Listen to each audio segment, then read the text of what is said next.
In 1988 het die kerkraad die orgel 'n volledige diens laat gee deur 'n orgelbouer van Johannesburg, 'n Engelsman met die naam van Anthony Todd. Waar ek so daarin gekom het, dis die konsistorie.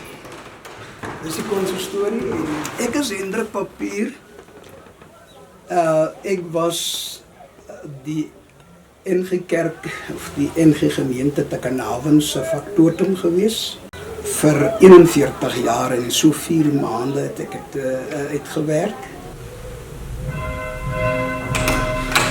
Ek heb die werk van die koster gedoen, dit wil sê ek moes toesien dat die kerk se deure betyds oop is, hekke ingesluit, die kerkklok lui betyds. Die boekie is in Desember 2024 is die boekie klaargemaak. Hy het omtrent so 3 maande geneem vir my skap ek om alles bymekaar te kry.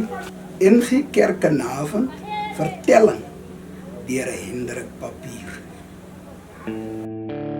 Ek praat nou uit die mond van hy orgelbouer wat daai tyd die orgel gediens het en wat hom opgebreek het en so.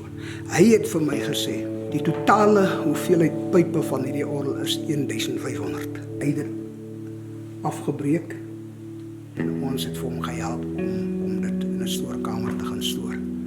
En dit het hom 6 weke geneem om die orgel weer behoorlik aan mekaar te sit. So wat dink jy as jy die orgel hoor speel op 'n Sondag?